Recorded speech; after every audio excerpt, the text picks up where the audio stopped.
So hello guys, welcome back to the new video. तो guys मैं लेके आ चुका है एक और मस्त मज़ेदार फनी वीडियो। तो वीडियो पूरी देखना। ओरिजिनल वीडियो का लिंक आपको डिस्क्रिप्शन में मिल जाएगा, जरूर से चेकआउट कर लेना। तो चलो बिना देरी किए वीडियो करते हैं स्टार्ट। भाईजान, ये देखे अपने पड़ोसी मुल्क इंडिया में कौन आया है। और जनाब ये तो पोती है रूस के वजीर आलम। ओ भाईजान, ये पोती नहीं पोटीन है। हाँ जनाब, जो भी है, बट जनाब ये तो बड़े खतरनाक आदमी है। मोस्ट पावरफुल कंट्री के बंदे हैं ये। पर जनाब ये इंडिया क्यों आए हैं? भाईजान, ये अपने दोस्त नरेंद्र मोदी से मिलने आए हैं और इनका भाईचारा ऑन टॉप है। और जनाब ये बड़ी बड़ी डीले करने तो नहीं आए? हथियारों की और मशीनों की डीले होती है। जी जी भाईजान, वो जो हवा में जाता है ना ऊपर गोला, वो वाली जो बड़ी बड़ी डीलिंग होती है। तो जनाब इसका मतलब इस बार तो पाकिस्तान बिल्कुल खत्म हो जाएगा। जनाब मैंने सुना है ये बहुत ही अच्छे दोस्त हैं इनके, नरेंद्र मोदी के। और जनाब आप ये देखें, एक तरफ इंडिया है और एक तरफ हमें, कितना बड़ा डिफरेंस है। उन्हें हर मुल्क पूछता है, हमें कोई मुल्क नहीं पूछ रहा जनाब। नहीं जनाब, हमें चीन पूछता है। वो कॉमेडी ना करे जनाब, खुदा का खौफ खाएं। आप कैसी बातें कर रहे हैं? चीन हमें पूछता है और जनाब उल्टा हम चीन को पूछते हैं। आप नहीं जानते कि वो चीन हमें कुत्तों की तरह पीटता है? तो जनाब पोटीन पाकिस्तानियों से डील नहीं करेंगे? और जनाब करेंगे ना जनाब, नरेंद्र मोदी से कर रहे हैं। देखिए लाखों करोड़ की डील होती है, पाकिस्तानी 10-10 रुपए की डील करते हैं। पर जनाब मोदी से एक डील हो गई है उनकी कि पाकिस्तान को खत्म करना है।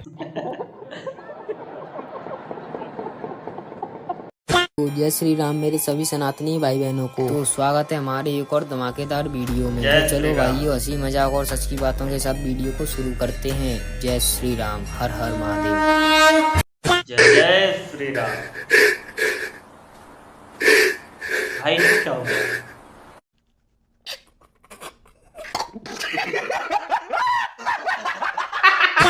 मैंने अपने पूरे जीवन में एक बात तो सीख ली मेरे भाई, कि पूरे भारत में भाजपा की सरकार आ जाए, लेकिन मैं वोट कांग्रेस को दूंगा, क्योंकि कांग्रेस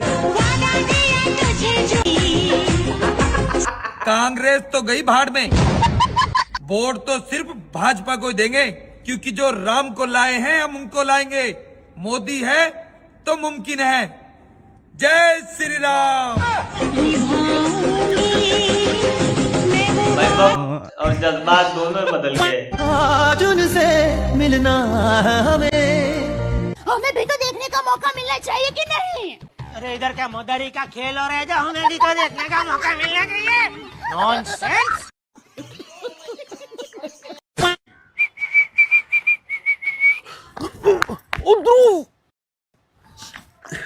चलो कुनाल तो ठीक है।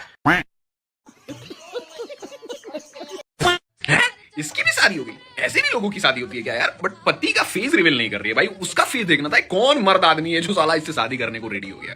क्योंकि जब ये घर में राक्षसी की तरह दांत फाड़ के मुंह फाड़ के हंसेगी हा हा हा, और बात का बतंगड़ बनाएगी, दिन भर बकचोदिया करेगी, तू कौन है यार, तू झेलेगा? मुझे तो भाई रहम, भाई दया आ रही है इसके ससुराल वालों पे, इसके पति पे। भगवान भला करे भाई। वैसे मेनी कांग्रेचुलेशंस आपकी शादी पे।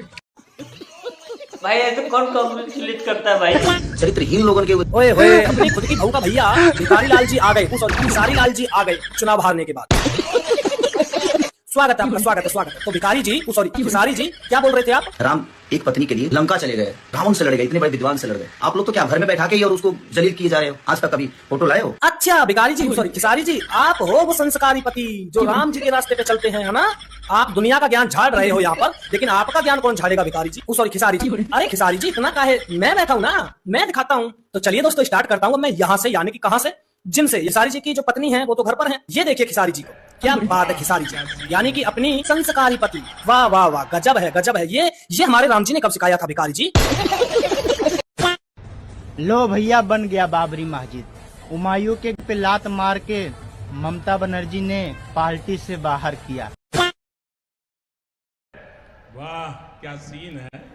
बाबा साहब का संविधान सबसे बड़ा है। अरे नहीं भाई, एक सवाल यह भी है कि पुतिन के खिलाफ अंतर्राष्ट्रीय आपराधिक न्यायालय आईसीसी ने गिरफ्तारी का वारंट जारी किया है। इस पर भारत के विदेश मंत्रालय ने कहा है यह भारत पर लागू नहीं होगा, क्योंकि भारत आईसीसी में सिग्नेटरी नहीं है, यानी उसका हिस्सा नहीं है। कुल मिलाकर निवेदन है कि आप हिंदी के दर्शक हैं, विदेश नीति के नाम पर हिंदी के अखबार आपको कूड़ा परोस देते हैं। हम नहीं कहते हमारा वीडियो सर्वश्रेष्ठ है, मगर हिंदी के अखबारों में जो छपता है उसे जरा सतर्कता के साथ पढ़ा कीजिए। आपको बताया कम जाता है, झांसा ज्यादा दिया जाता है। अगर आप ठीक से देखेंगे कि दुनिया भर के राष्ट्रपति और प्रधानमंत्री साल भर एक दूसरे से मिलते ही रहते हैं, उनका मिलना जुलना महत्वपूर्ण भी होता है, लेकिन हर मुलाकात का अंजाम विश्वगुरु ही बन जाना नहीं होता, सुपर पावर बन जाना नहीं होता। आपको तमाशा देखना है, उसके लिए ये दोगला आदमी है, हम इसकी बात पर भरोसा नहीं कर सकते।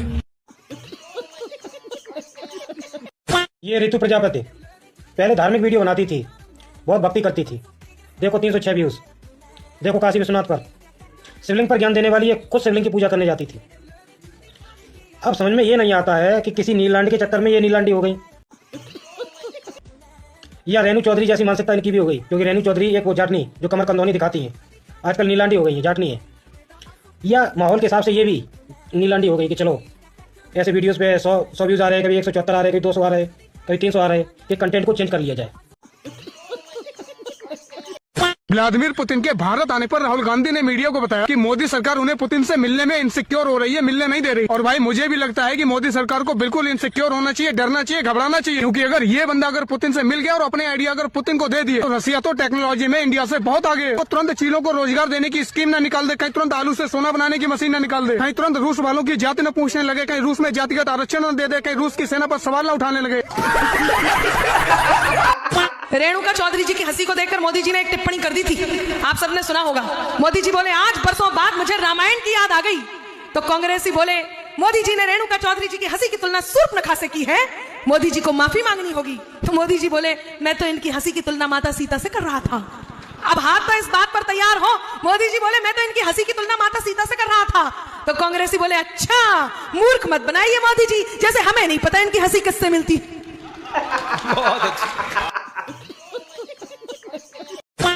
कई कांग्रेसी भी कहने लगे कि अब राहुल जी को राजनीति छोड़ देनी चाहिए।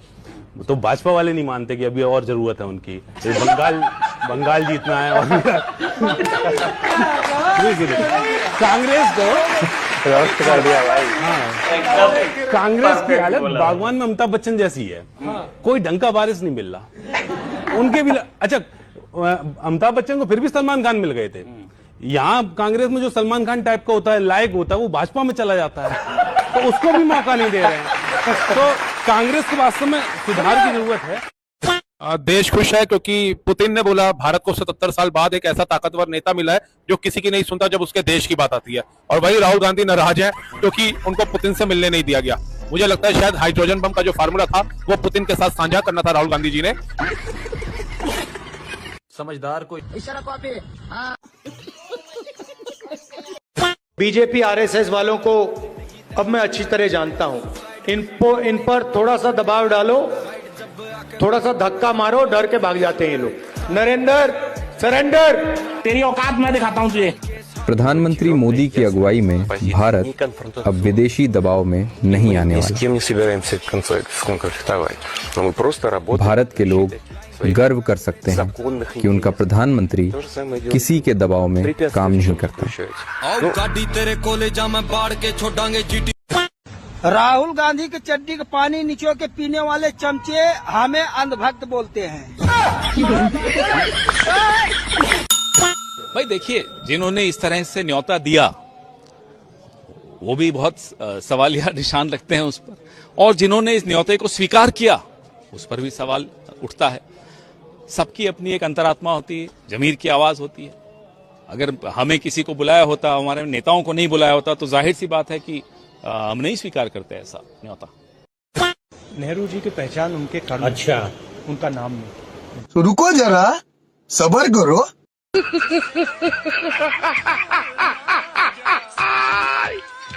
हेलो का विरोध इस कदर पे नीचे मत गिर के करो कि कहीं ना कहीं पे ले जाओ। और कोई नहीं रोकेगा हमें, लेकिन किलोमीटर के हिसाब से हम बहुत अच्छे से जानता है।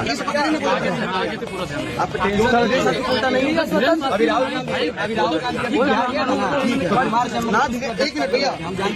शास्त्री ना मोदी वीडियो में बात करते तो बड़ा तुम्हारा लहजा बड़ा टेढ़ा होता भाई। हाँ यार, आज एक दिन में 2 मिलियन पार है। बस ठीक पक्का है ना? ठीक है सॉरी है ना भाई? ठीक है बस लगे माफिया।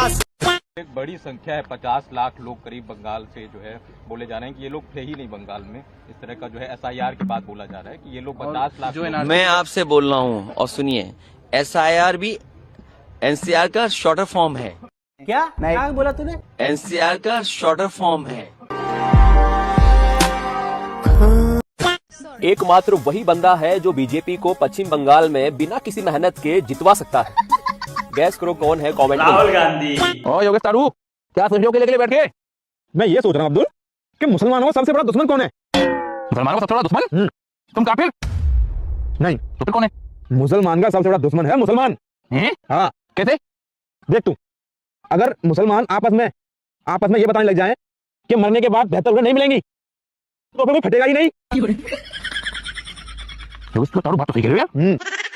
नहीं, बात गलत कह रहे हो। गलत कह रहा हूँ? हाँ। अबे सही कह रहा हूँ। नहीं, देखो, अगर मुसलमान और लोग आपस में शेयर करने लग गए कि मरने के बाद में और बेहतर उन्हें नहीं मिलेंगी तो फिर लोग फटना बंद कर देंगे। ठीक है? और फिर जो फटना बंद कर देंगे तो फिर उनकी बेगमों को हम जैसे लोग कैसे रख पाएंगे? तो ये तो गलत है। सही कर रहे हैं मुसलमान भाई, बहुत सही कर रहे हैं। दिमाग है उनमें, अपना भला देख रहे हैं। तुमसे तो बात करना ही बेकार है, तुम्हारे दिमाग में क्या क्या बातें आती रहती हैं। अखिलेश यादव एक रात के समय बिना किसी कार्यक्रम के रोड शो पर निकलते हैं, पूर्वांचल के रोड शो पर, तो 20 लाख लोग पूरी रात खड़े रहते हैं सड़क पर उनके स्वागत के लिए। अच्छा, भाटी साहब ने एक बात बोली कि अखिलेश जी पूर्वांचल में निकले तो 20-20 लाख लोग खड़े थे। जनाब मैं कहूंगा गूगल में सर्च कर लीजिए, 20 लाख पूर्वांचल में किसी शहर की पॉपुलेशन नहीं है, यानी पूरा शहर हो जाए खाली तब भी नहीं बजेगी आपकी बात पे ताली। तो गाइस ये थी आज की वीडियो कैसी लगी कमेंट करके जरूर से बताना। तो आज के लिए वीडियो यहीं पे करते हैं समाप्त। मैं मिलता हूँ आपसे नेक्स्ट वीडियो में, तब तक के लिए बाय बाय।